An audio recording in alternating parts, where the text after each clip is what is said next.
Ang programang ito ay rated SPG. Striktong patnubay at gabay ng magulang ang kailangan. Maaaring may masiselang tema, lengguwahe, karahasan, sexual, horror o droga na hindi angkop sa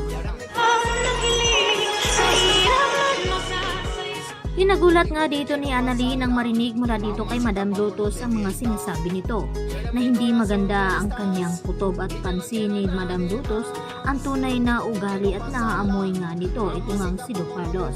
At dito nga na sinabi ni Madam Lotus kay Annalyn na dapat daw silang mag-ingat dito sa kinakasama nga dito ni Lynette. At dito naman nag-aalala ng husto itong si Annalyn dahil hindi nga siya nakakasama sa bakasyon na sineset up naman dito ni Doc Carlos para sa kanila ni Lynette dahil sa takot na mabunyag ang sekreto dito ni Carlos na tungkol nga dito kay Irene at hindi nga tuluyan na nasawi itong si Irene dahil may nakakita nga ito sa kanya.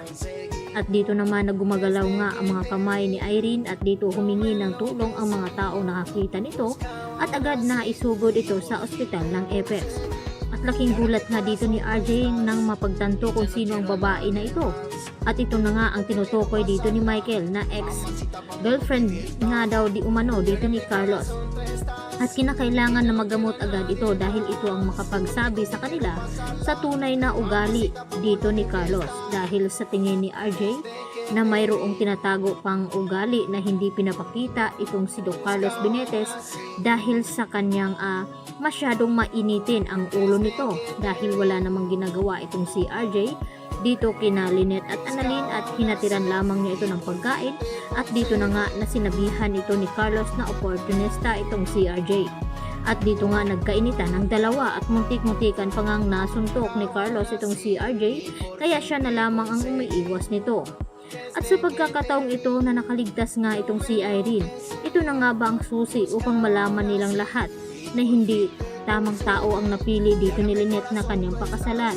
Lalo na't kasal pa rin itong si Carlos dito kay Irene at nanganganib naman ang buhay ngayon ni Lynette dito sa mga kamay ni Carlos. At dito nga na walang kaalam-alam itong si Carlos na nagpapagaling nga sa ospital ng Apex itong si Irene dahil nasa bakasyon nga ito kasama itong si Lynette dahil sa inakala na natroma daw itong si Carlos dahil sa sinabi nito na nilooban nga daw sila ng mga masasamang tao.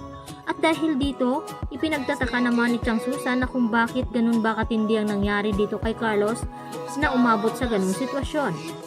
Na mas malala pa nga raw ang nangyari dito kay Lynette dahil na-hostage nga sila at parang wala namang nangyari dito kina Lynette na hindi man lang nagka-trauma.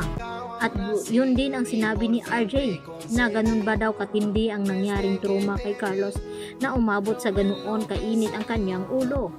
At hindi nga ikumpara sa kanya na muntik-muntika na nga daw siyang mapahamak dahil na hostage nga ito. At dahil dito naisip nga ngayon ni Chang Susan na ang may pakanan lahat sa pangluloob dito sa bahay ni Carlos ay itong si Irene. Dahil sa nabanggit nga dito ni Lynette kay Chang Susan ang tungkol sa pera na umutang daw ito di umano kay Carlos. At nagtanong itong si Chang Susan kung pinautang ba daw muli dito ni Carlos at yun ang sagot ni Lynette na hindi nga raw niya alam. Kaya may motibo nga sa nangyari nga dito kay Carlos. Subalit walang kaalam-alam ang mga ito napakana lamang at nagsisinungaling nga sa kanila itong si Carlos upang hindi mabunyag ang kanyang sikreto. At dito na nga napapansin ito ni Harry na tila kakaiba na nga ang mga kinikilos ng kanyang ama. At yun nga ay sinabi ni Carlos kay Harry na sumama nga ito sa kanilang bakasyon.